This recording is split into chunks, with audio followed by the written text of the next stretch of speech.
बच्चों, let's read this question. So this question says, what is meant by the dimensions of a physical quantity and that dimensional equation? Instead giving illustrations the uses of dimensional and equations. Okay, dimensional equation के हमें क्या बताने हैं यहाँ पर, uses भी हमें यहाँ पर बताने हैं. Okay, तो चलिए बच्चों, अब हम इस क्वेश्चन को स्टार्ट करते हैं.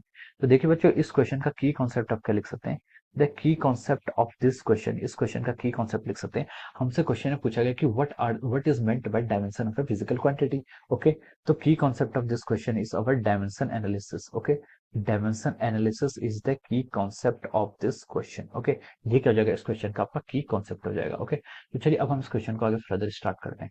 सो क्वेश्चन पूछा कि what are the dimensions of a physical quantity. Dimensions किसी भी फिजिकल क्वांटिटी की क्या होती है? ओके, तो देखिए dimensions of a physical quantity, dimension क्या होता है? जस्ट एक नंबर होता है. डायमेंशंस क्या होता है?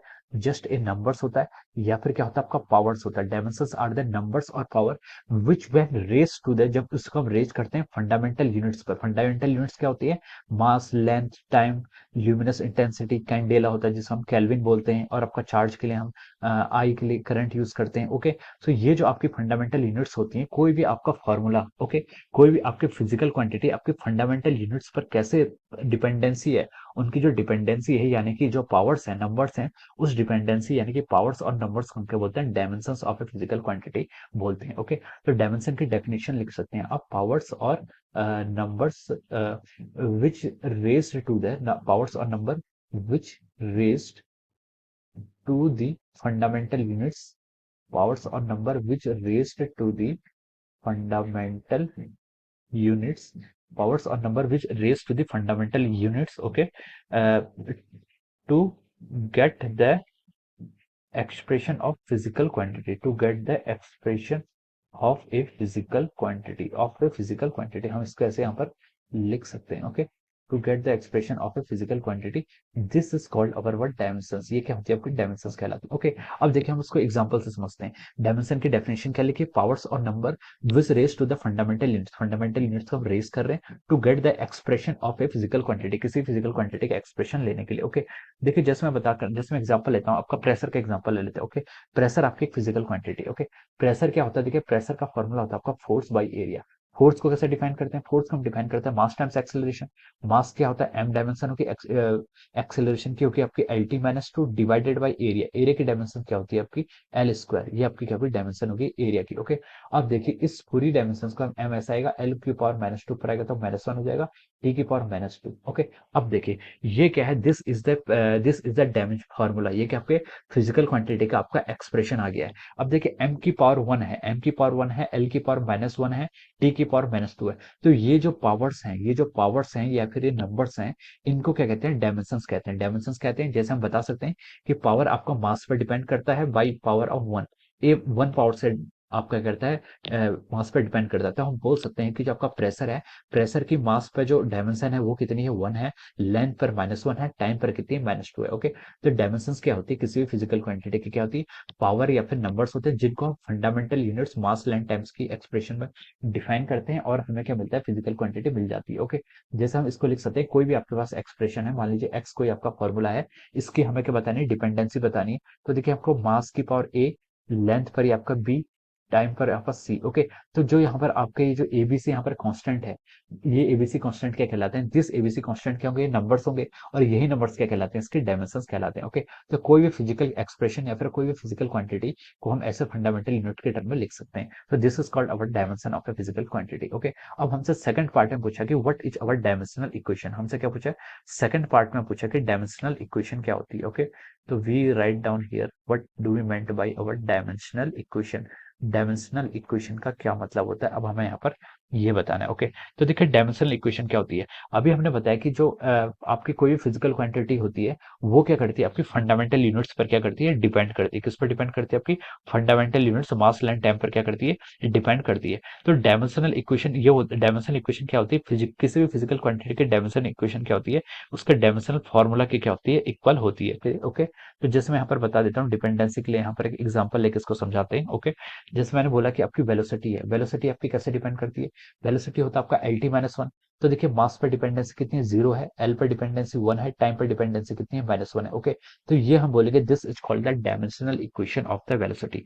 ये क्या आपकी डायमेंशनल इक्वेशन क्या है? आपकी वेलोसिटी की है. ओके, तो यहाँ पर हम क्या बोल सकते हैं, देखिए इक्वेशन का मतलब क्या होता है, इक्वेशन का मतलब होता है जहां पर आपकी इक्वलिटी आती है। देखिए हम यहाँ पर लिख रहे हैं v इज इक्वल टू, यानी कि आपका लेफ्ट हैंड साइड और राइट हैंड साइड का जो एक्सप्रेशन है LHS is equal to the RHS, और यहाँ पर हमें इक्वलिटी मिलती है, इसलिए हम क्या बोलते हैं, इसको इक्वेशंस बोलते हैं। तो इसका मतलब ये है कि जो हमारा एक्सप्रेशन था, डायमेंशन क्या था, dimension is just a number, dimension तो सिर्फ आपका एक नंबर था, जो m की पावर a, l की पावर b, t की पावर c, तो abc का जो कॉफिशिएंट था, abc जो यहाँ पर कांस्टेंट थे, इनकी वैल्यू आपका डायमेंशन था।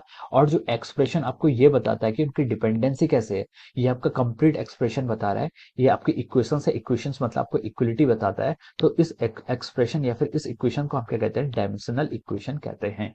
ओके, डायमेंशन सिर्फ नंबर होता है, और डायमेंशनल इक्वेशन क्या होता है, पूरी आपकी रिलेशनशिप बताता है, फंडामेंटल यूनिट्स पर डिपेंडेंसी को बताता है। ओके, अब second part of the question में मूव करते हैं। State giving illustration the use of dimensional equation, dimensional equation का हमें यूज बताना है और हमें क्या बनना है, इलस्ट्रेशन भी देने हैं। ओके, तो देखिए डायमेंशनल एनालिसिस के यूजेस क्या हो सकते हैं, पहले हम ये देखते हैं।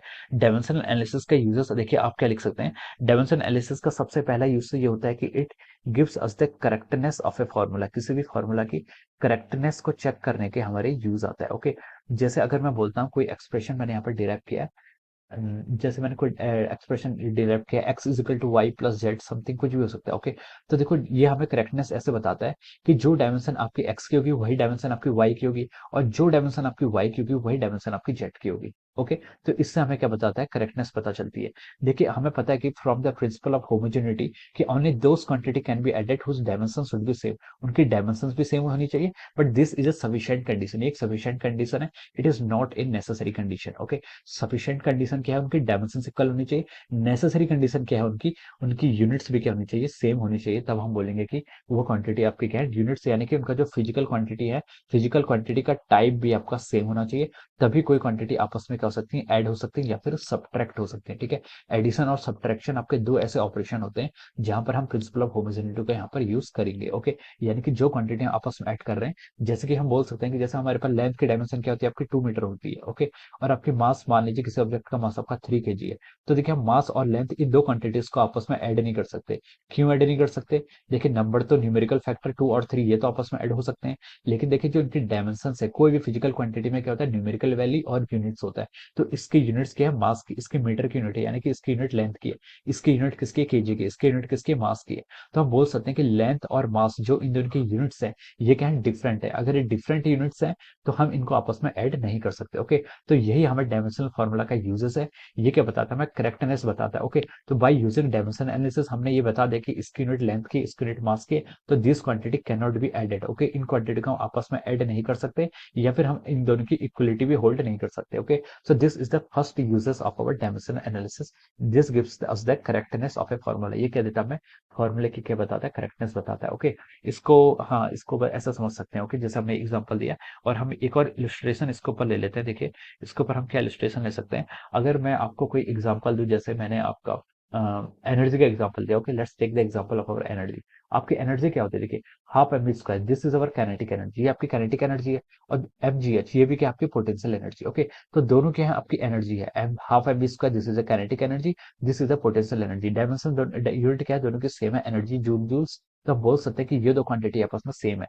तो अब हमें चेक करना है कि are this quantity are right और नॉट। ओके, तो देखिए मास की डायमेंशन को आप एम लिख लीजिए, वेलोसिटी का स्क्वायर, वेलोसिटी की डायमेंशन क्या होती है, एल टी माइनस वन, तो हम इसको लिख सकते हैं एल की पावर 2 टी की पावर -2, हमने इसको स्क्वायर कर दिया। So this is the dimension of our left hand side. Right hand side में मूव करते हैं, देखिए मास जी क्या है, एक्सेलरेशन ड्यू टू ग्रेविटी, इसकी एक्सेलरेशन है, तो उसकी डायमेंशन क्या होगी, एल टी -2 इंटू एच की आपकी हाइट, हाइट की डायमेंशन क्या होती है, आपकी लेंथ की डायमेंशन की इक्वल होती है।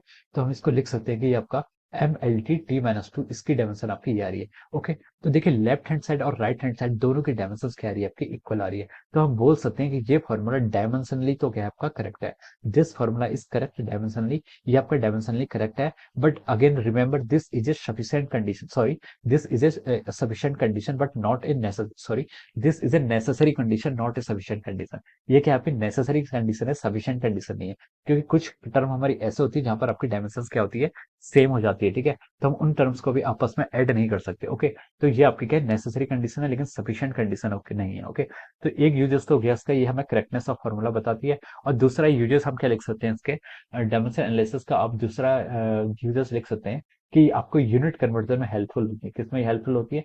This are helpful in our units conversion. अगर आप यूनिट्स का क्या करते हैं, कन्वर्जन करते हैं, जैसे कि आप एमकेएस सिस्टम से, जिसको हम मास एमकेएस सिस्टम होता है जो आपका एसआई सिस्टम, उसको हम सीजीएस सिस्टम में कन्वर्ट कर लेंगे। ओके, तो उसका जो ट्रांसफॉर्मेशन है उसमें हम क्या करते हैं, डायमेंशन एनालिसिस की क्या करते हैं, हेल्प लेते हैं। Okay, so this is all about this question. Okay, so I hope you all understood this concept. All the best and thank you so much.